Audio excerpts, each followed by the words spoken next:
The Prince of Wales showed off his dancing skills as he made a surprise appearance at a tea party hosted at Highgrove in honor of the Queen's Platinum Jubilee. The heir to the throne, 73, showed off his moves during the Prince's Foundation event which took place yesterday, ahead of the Platinum Jubilee's celebrations later. Charles took his dancing partner for a spin on the dance floor and dazzled with his fancy footwork, before meeting with the attendees and after boogieing on down the dance floor, the royal sat down for some tea and chatted with his guests, which included TV star Jules Holland and soul singer Ruby Turner. The event, held as a way to combat loneliness and isolation within the community, saw men and women from the local area enjoy an afternoon tea of finger sandwiches, scones and a glass or two of Highgrove Prosecco, while socializing and enjoying live music. Guests were unaware the prince would be joining them, and his entrance was met with delighted gasps. Immediately after arriving,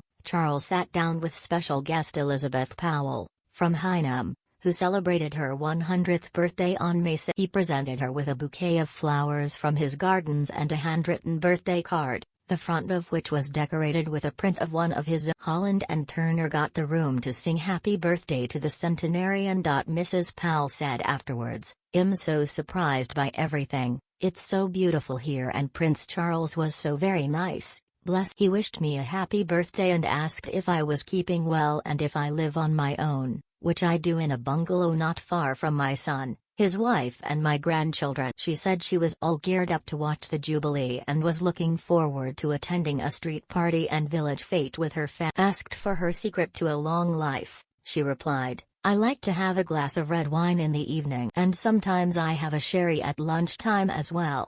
A local Lindy Hop group, Cheltenham Swing Dance, were on hand to get the dancing underway. After greeting most of the guests, Charles joined dancer Bridget Tibbs for a tango to a rendition of Just Softly as a Morning Sunrise, performed by the Honeymoon Swing, with his entrance to the dance floor greeted by a Miss Tibbs said, "We were talking about dancing and then I said, would you like to have a little dance? I thought, you've got to ask." He came back a few minutes later and said, "Shall we have that dance?" It was what he was very lovely to dance with, a lovely sense of rhythm. A nice hold. It was a pleasure. Ms. Tibbs, an alpaca farmer, added, "He was delightful to talk to and we had a good chat. I was actually talking to him about environmental issues and saying the work that he does is Audrey Weber, 61, who began Hynham's Good Neighbor Cafe, which started during COVID-19 lockdowns as a support group for those feeling isolated, said, it is so important, what they're doing here, especially after the lockdown, which has exacerbated people's feelings of loneliness. Seeing the smiles on people's faces today is just so lovely." Anna Gibbons, 64, from South Cerney, an Age UK volunteer whose husband recently died with dementia, said, "Older people tend to feel invisible but they have a part to play in society, and many have hidden talents that we should all want to capitalize on. Events like this help people feel special, loved and connected."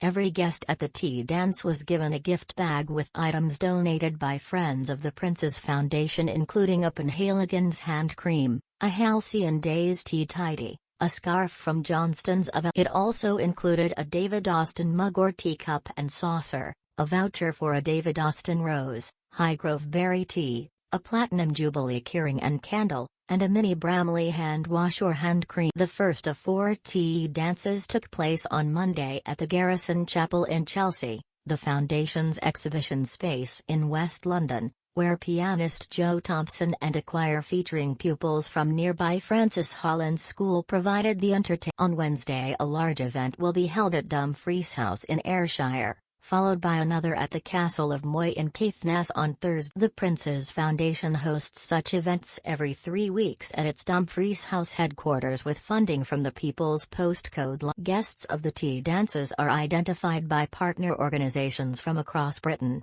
including Age UK, East Ayrshire Vibrant Communities and Befriend. To decorate each of the 4 venues, thousands of triangles to form bunting were sewn by members of the Dumfries House Sewing Bee, another of the Foundation's initiatives aimed at providing people with a social environment. Savile Row. Taylor Patrick Grant, co-presenter of the BBC's Great British Sewing Bee, helped put the finishing touches to the bunting in the pavilion of the Ayrshire. Simon Zidensky, executive director of the foundation, said, "Social isolation is a widespread issue which has been felt more keenly than ever by many over the past 2 years, and it has been great to see so many people enjoying the opportunity to socialize with others in their local community."